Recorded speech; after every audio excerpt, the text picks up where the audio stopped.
memberikan suatu putusan daripada hakim, ya, sebagai saksi ahli atau kalau misalkan di dalam yang namanya persidangan. Nah, persidangan itu ada yang namanya seorang hakim. Nah, itu yang kemarin kita membahas tentang yang namanya hakim. Lanjut, al-qismatu. Al-qismatu lugatan at-tafriq wa syar'an tamyizul hisasi ba'diha min ba'di. Jadi kita membahas pasal selanjutnya. Mungkin ini agak menjelimet ya, mungkin ada sedikit agak pusing. Jadi saya akan bahas secara singkat saja. Jadi al-qismah yakni adalah membagikan daripada hasil suatu perundingan atau suatu penghakiman. Itu hasilnya namanya al-qismatu. Misalkan bahasa Indonesia itu ponis, ya, diponis, pemponisan. Ini memberikan sesuatu, menjelaskan sesuatu atas ponis yang akan diberikan kepada si tersangka atau kepada korban atau segala macamnya, itu namanya al-qismatu. Arkanul qismah salah satu qasimun wa maksumun alaih. Rukun-rukun daripada qismah itu ada 3. Ada qasim selaku pemberi daripada keputusan, wa maksumun dan keputusannya, wa maksumun alaih dan sesuatu orang yang diberikan keputusan itu sendiri.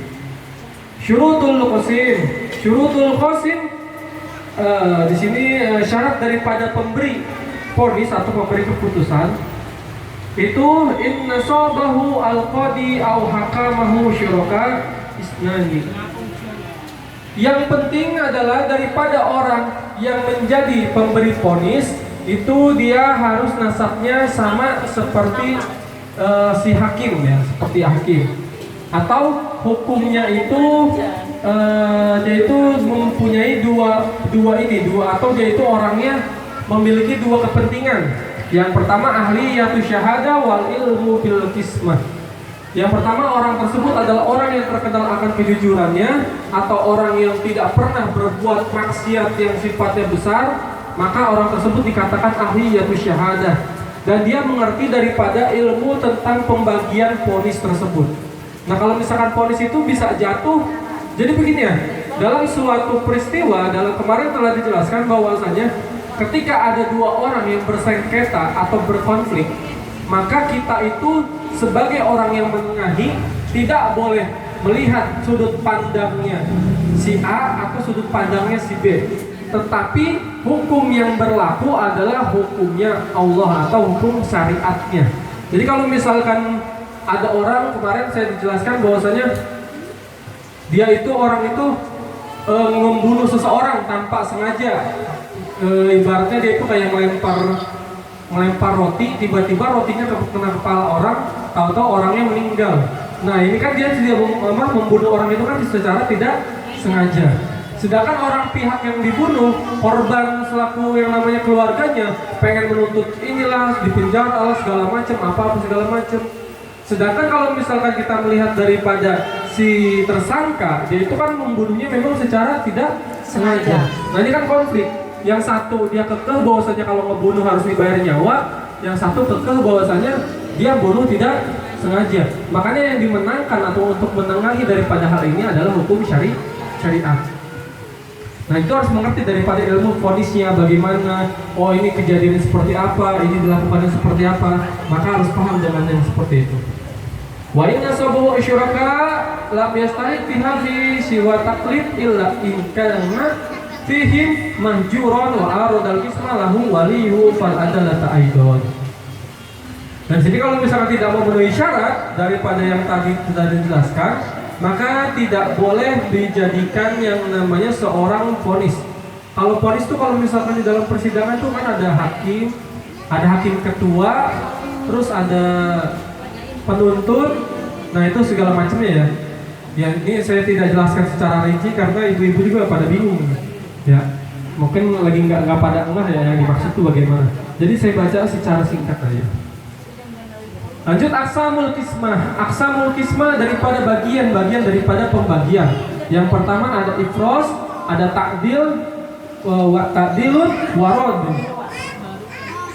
dan ada yang namanya rod. Fal awalu mastawat fihi al-ansiba'u suratan wa qimatan kamisli wa ardin mustabihil ajza wa sani ma'adalat fihi al-ansiba'u bil qismah wa lam yahtaj liriddin syai'un akhar ka ardin tahtalifu qimuhu ajza'iha wa salisu mahtija fihi liriddin syai'un akhar ka ardin fi ahadi janibaiha bitron au sajarat la yumkinu qismatuhu. Nah, di sini pembagian itu ada 3, ada pembagian yang namanya ifros, ada pembagian ta'dil, dan ada pembagian rud. Ya, ada pembagian yang namanya rud. Kalau pembagian ifros adalah pembagian yang sama-sama dibaginya, ya. Pembagiannya itu secara secara pembagian ponisnya itu ya memang dia itu secara sama rata seperti apa yang telah diponiskan. Jadi tidak ada yang namanya keringanan lagi. Kalau misalkan orang kalau dihukum, misalkan orang itu membunuh orang lain, maka dihukumnya sama seperti dia membunuh orang lain, berarti ya dibunuh lagi. Ada yang namanya ta'dil. Nah, ta'dil ini dia itu boleh terbebas daripada suatu hukuman, tetapi dengan memenuhi beberapa syarat, mungkin dari pembelaan atau tuntutan daripada seorang korbannya atau keluarganya dan macam-macam. Seperti itu. Oke, lanjut ke pasal berikutnya, yakni asy-syahadah. Asy-syahadah. Asy-syahadah lughatan al-hudur wa syar'an ikhbaru syahsin bihaqil ligori ala ghairihi bilabdin asyhadu. Lanjut kita ke pasal berikutnya, yakni adalah syahadah.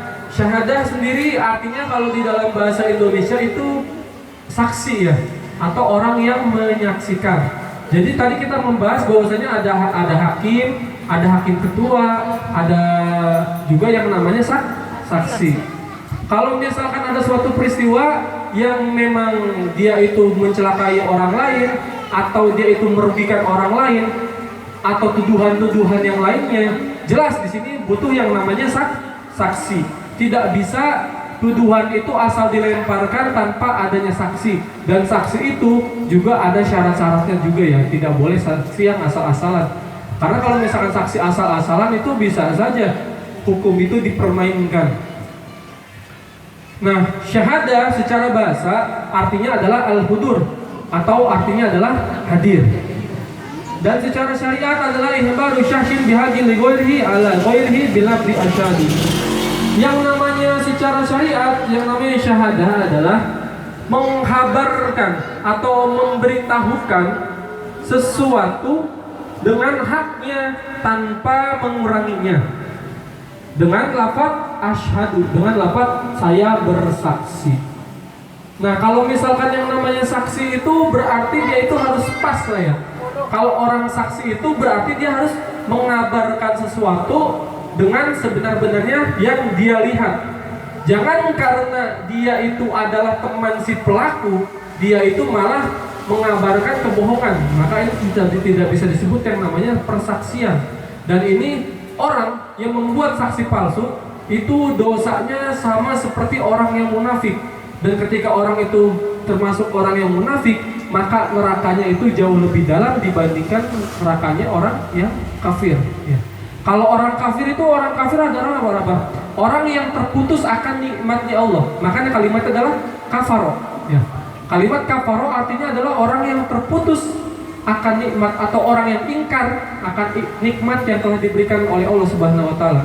Sedangkan nikmat yang terbaik, nikmat yang terhebat yang pernah Allah berikan kepada kita tidak lain dan tidak bukan adalah nikmat iman. Nah, ada yang lebih parah daripada orang yang munafik, daripada orang kafir, yaitu adalah orang yang munafik. Dan di sini orang munafik salah satunya adalah orang yang memberikan kesaksian palsu. Nah, jadi ibu-ibu hati-hati ya, jangan mentang-mentang anaknya itu yang menjadi pelaku apa segala macam, lalu menutup-tutupin daripada yang namanya kesaksian. Nah, ini jangan sampai terjadi seperti itu. Karena zaman sekarang itu kesaksian-kesaksian itu banyak sekali yang dipalsukan ya.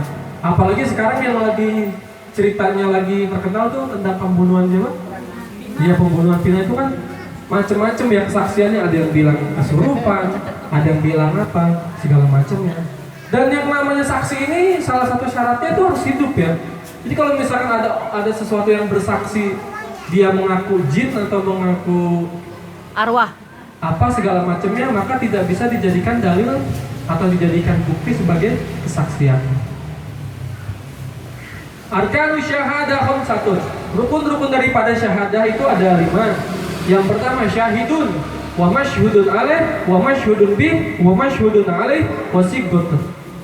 Rukunnya syahadah atau rukunnya persaksian itu ada 5. Yang pertama adanya saksi, yang kedua ada yang disaksikan, yang ketiga apa yang menyaksikannya, dan yang keempat wa masyhudun alaih, dan tempat kesaksiannya, wa sighatun, dan bentuk kesaksiannya. Ya. Terus syurutus syahid, syarat-syarat daripada yang namanya sahid atau saksi, yakni ada 9. Ya. Jadi orang itu bisa dijadikan saksi kalau memiliki 9 syarat.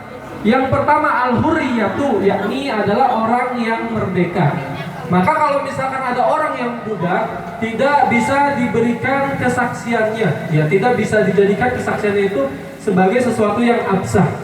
Kalau misalkan seorang budak yang melakukan kejahatan itu adalah tuannya, maka bisa saja seorang budak ini menjadi pengkhianat lah ya. Makanya kalau misalkan zaman sekarang, kalau misalkan ada kesaksian-kesaksian yang lain apa segala macamnya, apalagi kalau misalkan penuntutnya itu atau hakimnya itu adalah keluarganya sendiri, itu bisa berakibat yang namanya hukum itu tidak berjalan dengan sesuai prosedurnya. Makanya harus hati-hati.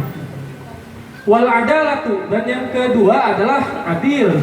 Adil yang dimaksud adalah adil di sini adalah namanya dia itu tidak pernah melakukan maksiat yang besar ya, tidak pernah melakukan maksiat yang besar dan jarang melakukan maksiat yang kecil ya. Kalau maksiat besar tuh contohnya apa? Kayak misalkan membunuh, meninggalkan sholat, terus juga meninggalkan puasa dan semacamnya. Kalau misalkan perkara-perkara yang sifatnya kecil atau yang ringan itu mungkin kayak misalkan dia itu sering yang namanya apa ya, maksiat yang kecil itu apa ya, berbohong. Kalau misalkan berbohongnya bikin orang tawuran ya dosa juga. Dosa kecil itu apa sih juga kurang paham ya. Mungkin salah satunya dosa kecil itu kayak jejak langkah kita yang kita lalui pergi ke tempat maksiat. Itu termasuknya daripada dosa-dosa yang kecil. Yang ketiga wal basaru, dan orangnya tersebut itu saksinya itu harus bisa melihat ya. Saksinya itu harus bisa melihat. Makna melihat itu melihat dengan mata ya, maksudnya basor itu adalah maknanya melihat dengan mata. Bukan yang melihat dengan hati. Kan ada ya beberapa orang yang bisa melihat sesuatu dengan hati ya. Ada nggak yang orang bisa melihat sesuatu dengan hati? Ada tidak? Nggak ada ya? Jadi kalau misalkan jadi intinya orang tersebut bukanlah orang yang buta ya, bukan orang yang buta.